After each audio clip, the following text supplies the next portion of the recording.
휴대폰도 주소도 모두 다 가짜. 결국 자가격리 규칙을 어긴 사람은 붙잡혔습니다. 함께 보시죠.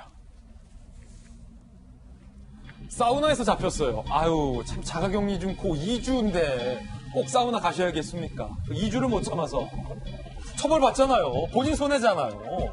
그리고 만약에 그 확진이면 어떡합니까? 사우나에서 같은 물에, 같은 공기 중에 뜨끈하게 멍대폈던 분들은 이게 뭔 죄입니까? 이러면 안 됩니다. 미국에서 입국한 68세 A씨 남성. 그러시면 안 됩니다, 선생님. 자가격리 조치 어기고 11일 오후 2시쯤 송파구의 한 사우나를 여유있게 느긋하게 방문합니다. 이야, 이러고 가서 몸 지지면 마음 편하십니까? A씨의 지인 신고로 들통났어요. 송파구는 귀가 조치시켰습니다. 그런데 A씨는 음식점에서 식사를 하고 저녁 7시 반쯤에 또 가요? 사우나? 또 갔어요. 아니, 음식점 간 것도 놀랄 노짜인데 사우나를 또 갔다는 사실에 야, 이렇게 되면 이 송파구 공무원들은 뭐가 됩니까, 선생님? 경찰은 이번엔 업소 측의 신고를 받고 A씨를 체포했습니다. 사우나 주인이 신고한 거예요. 사우나 주인이. 먼저 번에는 지인이, 두 번째는 사우나 주인. 이러면 안 되죠. 조사 결과 이 68세 남성은요, 입국 과정에서 휴대전화 번호와 자가격리지 주소를 가짜로 기재했다. 처음부터 마음 먹고 그냥 단속을 속일 것을 결심한 겁니다. 해당 주소지는 출국 전에 머물렀던 곳, 자가격리가 가능한 장소가 아니라는 거. 서울시 관계자의 이야기 들어볼까요? 주소가 불분명한 내국인은 국가격리시설로 이동하게 돼 있는데 주소와 휴대전화 번호를 썼기 때문에 그쪽을 보내지 않았다. 해외 명단에서 누락됐다기보다는 구청의 통보가 늦어진 것이다. 송파구는 A씨를 경찰에 고발, 조사 후 서울시가 운영하는 격리시설로 보낼 예정이라고 합니다. 이분은 경찰의 수사에 따라서 과태료나 아니면은 징역형까지 재판을 받게 될 예정입니다. 사우나를 갔다. 그것도 한 번이 아니고 두 번을 갔다. 김정희 교수님. 네. 이게 보통 저도 좀 사우나 좋아하거든요.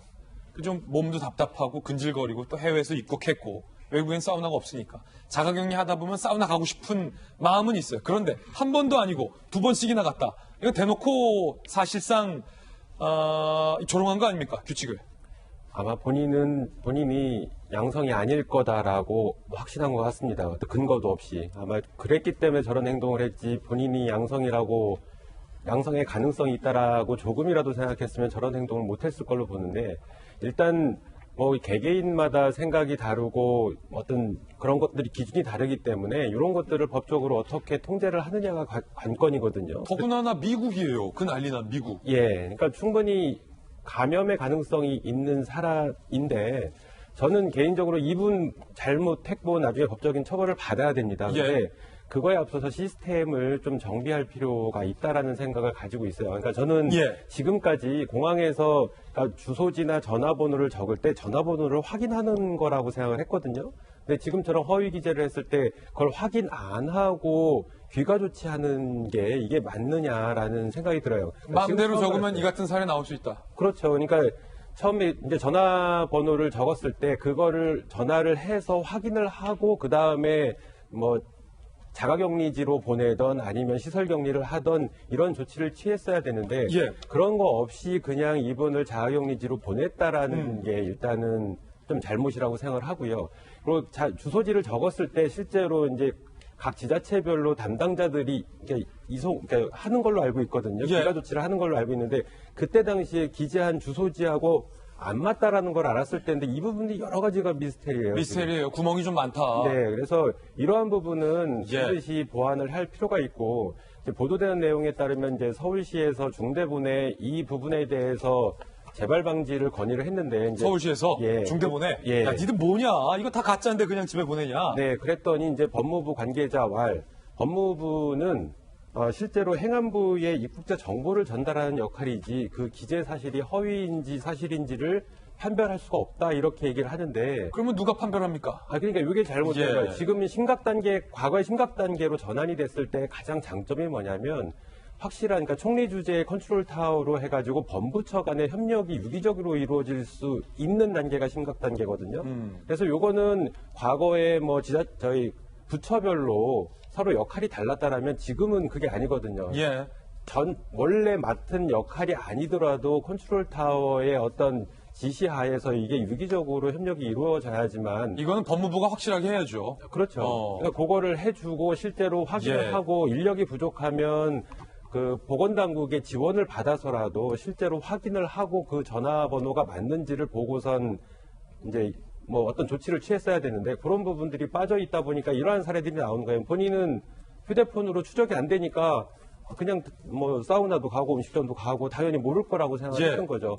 누가 지인이 신고를 할지 본인도 몰랐을 거예요. 그러니까 예. 이런 것들은 개개인마다 이게 상황이 다르고 생각하는 게 다르기 때문에 법적인 테두리 안에서 시스템적으로 좀 보완을 해야지만 이런 어떤 실수가 발생하지 않을 거다 이렇게 생각을 하고 있습니다. 예, 시스템적으로 참 허점이 좀 많았다라는 부분 전문가로서 지적 잘 해주셨고, 이 68세 송파구 남성이 사우나를 2번 갔다.